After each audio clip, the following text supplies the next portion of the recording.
The sun was low over the Wild West town, painting the dry land in gold, when a black carriage stopped near the old wooden building that everyone avoided, and the moment it arrived, silence spread like fear in the air, because everyone knew the man inside was not ordinary. He was a millionaire, calm, powerful, and dangerous in a quiet way, a man who never raised his voice yet always got what he wanted. And nearby, a young woman named Clara was working alone, wiping dust from a heavy bench.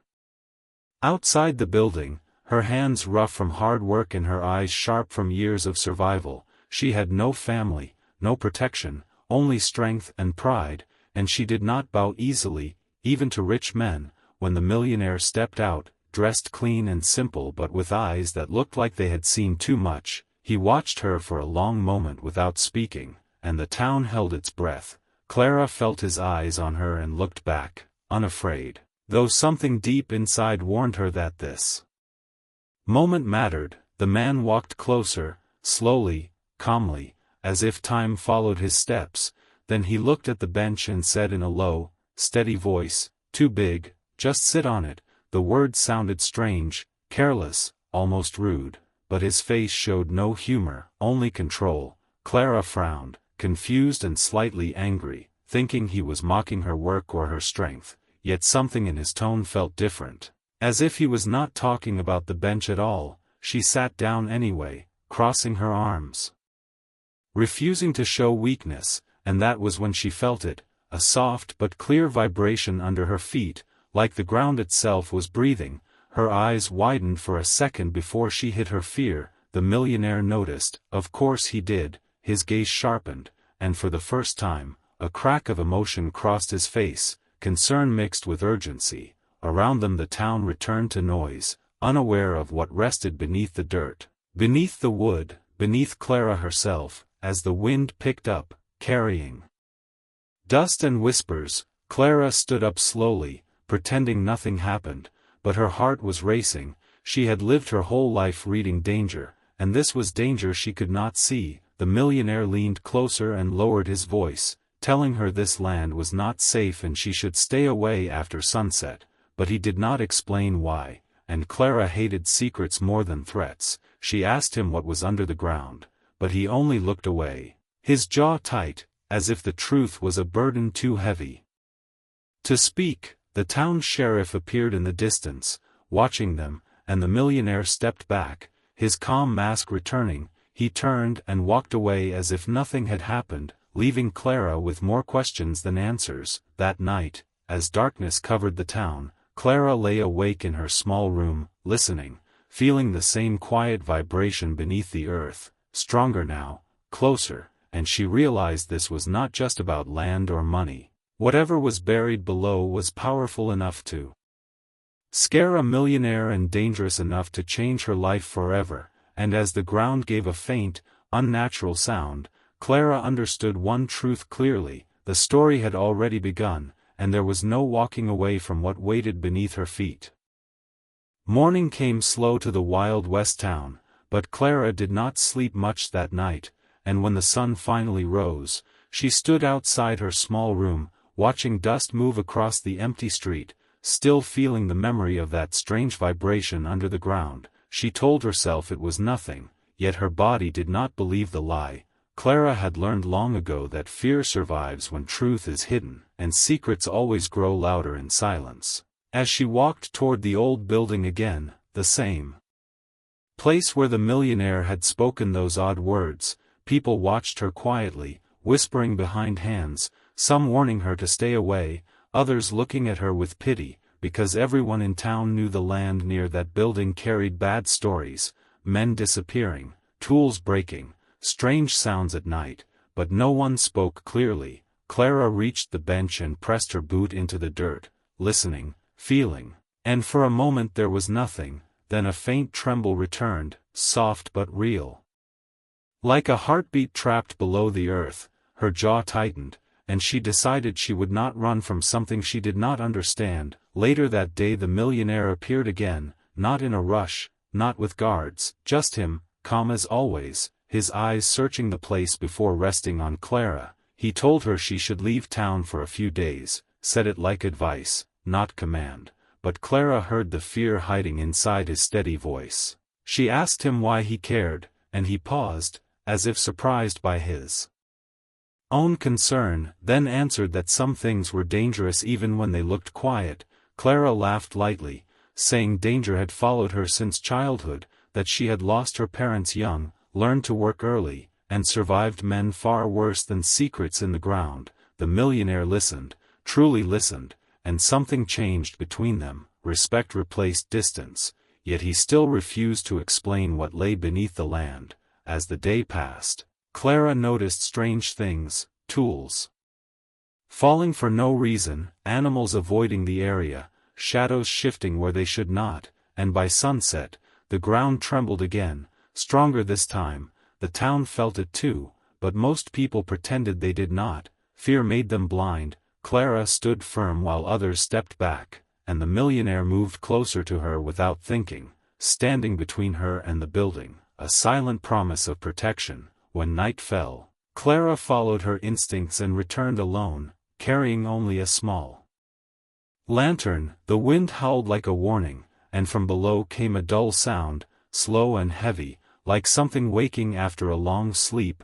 Her heart pounded, but she did not run. Instead she placed her hand on the ground, feeling the truth pulse beneath her palm. Behind her, the millionaire appeared again, anger and worry clear on his face. He told her she was risking her life. She told him she was tired of being protected from answers. Their voices stayed low, close, intense, and in that moment, something more than fear connected them, a fragile trust. He finally admitted that the land held a secret tied to his past, something valuable and deadly, something others would kill for if they knew. Before he could say more, a loud crack echoed beneath them, the ground shifted, the lantern flickered, and both stepped back as dust rose into the night air. The millionaire grabbed Clara's arm, pulling her away just in time.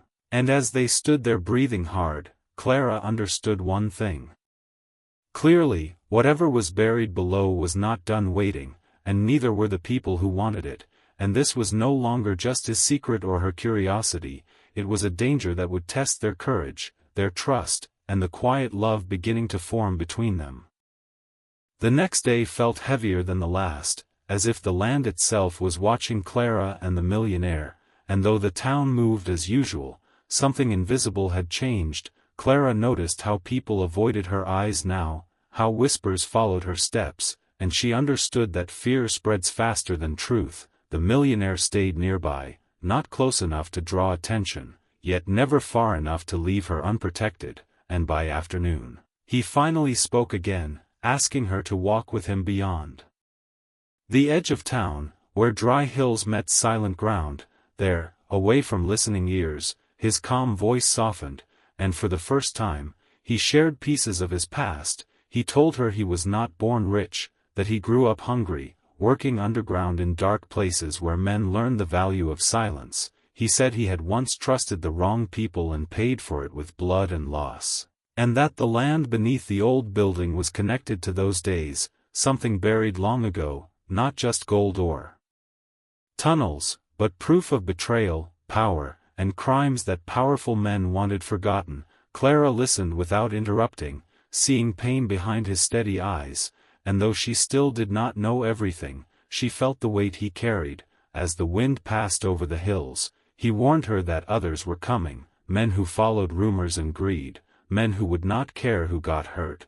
Clara asked why he stayed then, why he did not take what was buried and leave, and after a long pause, he said, "Some things are not meant to be taken, only ended." His words stayed with her as they returned to town, where signs of danger had already begun to show. Strangers stood near the saloon, horses tied too neatly, eyes too sharp, and Clara felt watched even in daylight. That evening, the ground shook again, stronger, lasting longer, cracking wood and shaking windows. The town panicked, children cried, and the sheriff tried to calm people with empty words. But Clara saw the truth in the millionaire's face.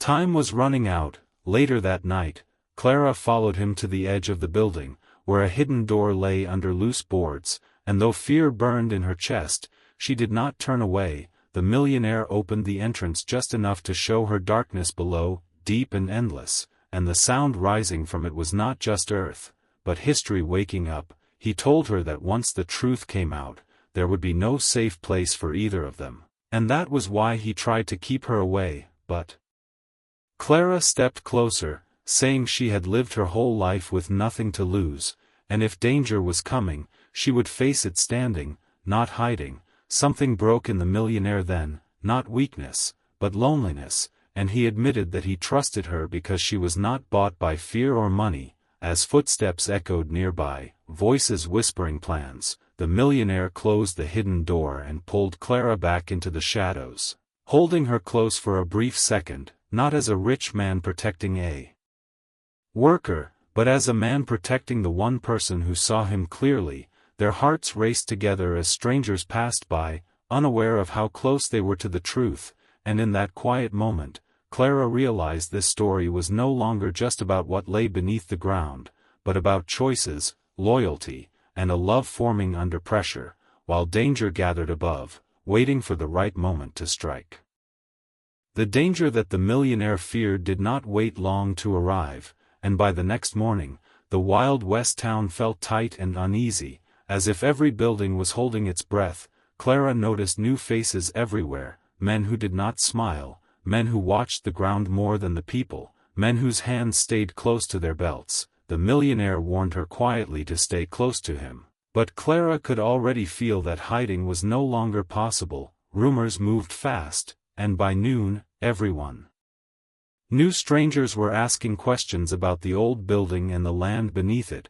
The sheriff tried to act strong, but his eyes showed fear, because some power in this town was beyond his control. That evening, a sudden shout broke the calm, followed by the sharp sound of a gunshot fired into the air, not to kill, but to warn. The strangers had made their move. They surrounded the building, claiming the land now belonged to them, saying the ground was unsafe and needed to be taken over. But the millionaire stepped forward, calm as ever, telling them the land was already owned, his voice steady, his eyes cold.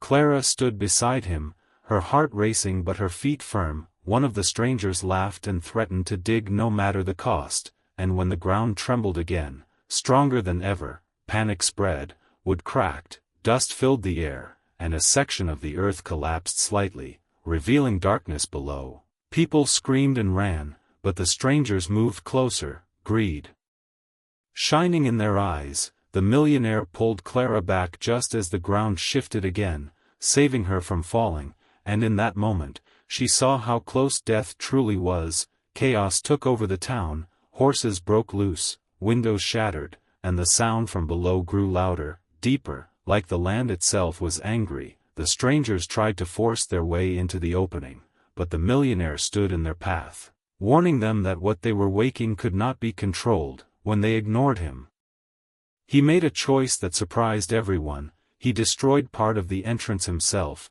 causing more collapse and blocking the way, risking his own life to stop them. Clara screamed his name as dust covered him, and for a terrifying second, she thought she had lost him.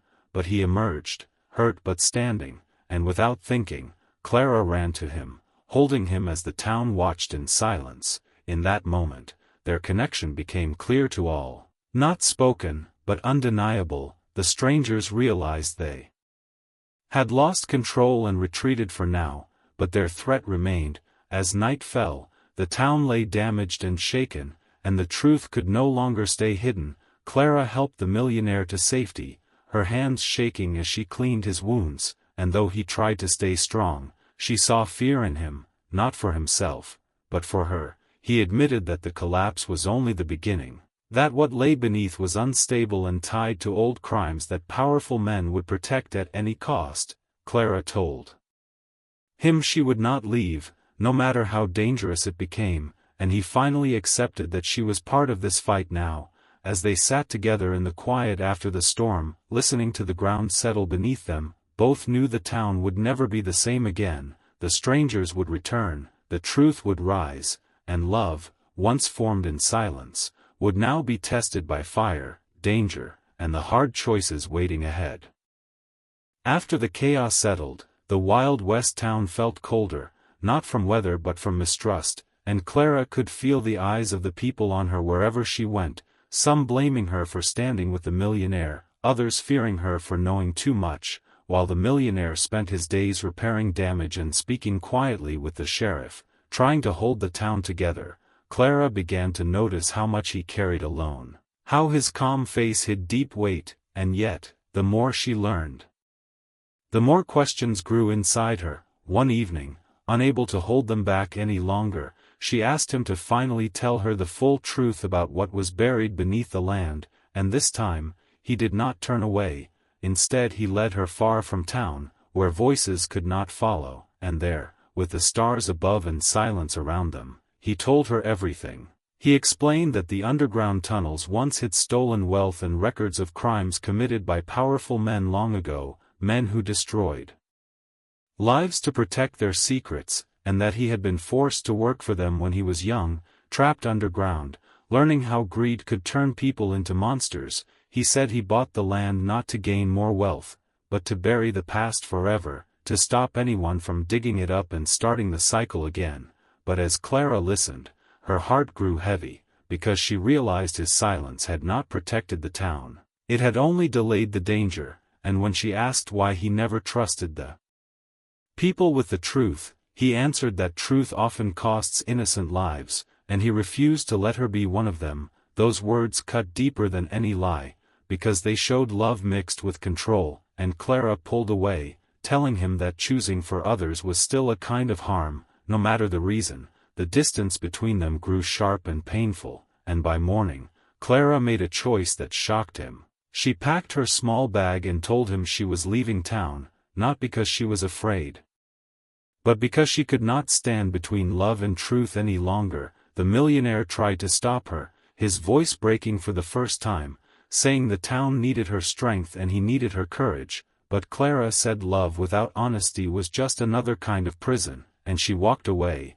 leaving him standing alone in the dust. The town felt the change immediately. Whispers grew louder, strangers returned quietly, sensing weakness, and the sheriff warned the millionaire that pressure from outside forces was building fast. As night fell, the ground trembled again, deeper and longer, reminding everyone that secrets do not stay buried forever. Alone in his large, empty room, the millionaire finally allowed himself to feel the cost of his choices, realizing that protecting Clara by pushing her away may have been his greatest mistake. While miles away, Clara stopped under the open sky, feeling the same vibration beneath her feet, knowing she could not truly escape what had already become part of her fate. And in that shared moment of distance and regret, both understood that love had not ended, it had only been wounded, and soon, the truth beneath the ground would force them back together, whether they were ready or not. The storm that had been building under the ground finally broke the very next day, when a deep and violent shake rolled through the Wild West town like thunder trapped beneath the earth, waking everyone at once.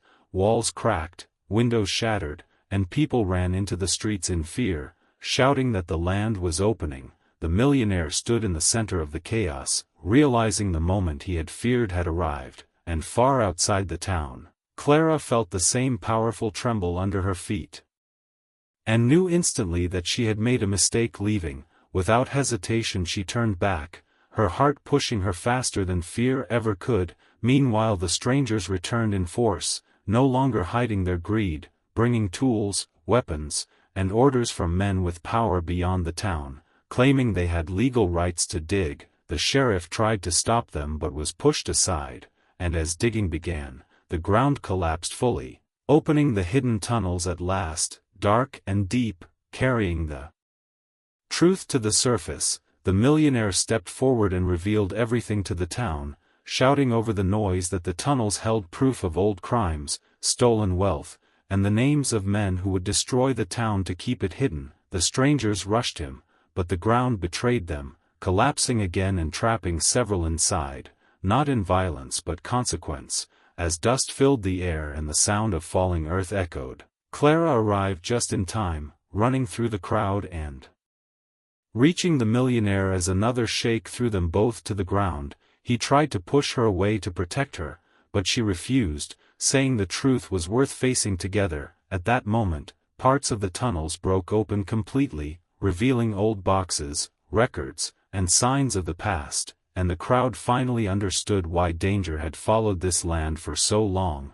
Panic turned into anger, then into resolve. As townspeople realized they had been lied to for generations, the strangers tried to escape, but their power faded as witnesses surrounded them. The sheriff regained control and sent word to higher authorities. Knowing the truth could no longer be buried, the millionaire stood exhausted, watching the land he had tried to protect finally destroy the secret he carried, believing he had lost everything, his wealth, his control, and possibly his future. But Clara stood beside him, holding his hand firmly, telling him that sometimes losing control is the only way to be free. As the ground settled at last and silence returned, the town looked different, broken but honest, and though danger still lingered, one thing was clear: the truth had surfaced, the powerful men behind the shadows were exposed, and the path ahead would be difficult. But as the sun began to rise over the damaged land, the millionaire realized that for the first time in his life, he was no longer running from his past. And Clara realized that love, when built on truth, could survive even the ground breaking apart beneath their feet. When the dust finally settled over the Wild West town, silence returned in a way it never had before, not heavy with fear but calm with truth, and the tunnels beneath the land were sealed by the law, guarded not by money but by justice. Officials arrived days later to collect the records and stolen wealth uncovered from the ground, and powerful names were written down. Men who once believed they were untouchable, now exposed by the very secret they tried to hide. The strangers were taken away, their threats empty at last, and the sheriff stood taller than ever, proud to protect a town that had finally opened its eyes. The millionaire watched all of this quietly, knowing his life would never return to what it was. Much of his wealth was taken as evidence, much of his power faded with the truth, but something inside him felt lighter, freer, as if a chain he carried for years had finally broken. Clara stayed by his side through every step, helping the town rebuild, lifting fallen wood, feeding families who lost homes, and reminding people that survival was stronger than fear. Some still looked at the millionaire with doubt, others with respect, but Clara saw him clearly now, not as a rich man or a broken one, but as someone who had chosen truth over silence at last. One evening, as the sun set over the repaired land, the millionaire told Clara he planned to leave town once everything was settled, believing his presence would always bring shadows. Clara listened, then surprised him by saying she was not afraid of shadows anymore, that she had lived her life in darkness and learned that light only matters when people stand together. She told him the town did not need a rich man, it needed an honest one, and if he stayed, not as an owner but as a worker, as a neighbor, things could truly change. The idea scared him more than danger ever had, but also gave him hope, and days later, he sold what little land he had left back to the town, choosing to stay with nothing but his skills and his will. Time passed, and slowly the town healed, laughter returned, children played near places once feared, and the ground beneath them stayed quiet at last, no longer hiding secrets. One morning, Clara and the millionaire stood near the old building, now rebuilt into something new, and he smiled softly, saying the bench that once started everything was still too big. Clara laughed, sitting down without fear, and this time, the ground did not move, only peace remained. Their love grew not from drama but from daily work, shared silence, and honest words, and though the future was uncertain, it was real. As the final days of summer passed, the town gathered to celebrate not wealth or power, but survival and truth, and as night fell, Clara looked at the man beside her and realized the greatest treasure was never beneath the ground, it was built above it, slowly, through trust, courage, and love. And in that Wild West town, once ruled by fear, a new story began, one where the past was faced, the truth was spoken, and two broken lives chose to move forward together, free at last.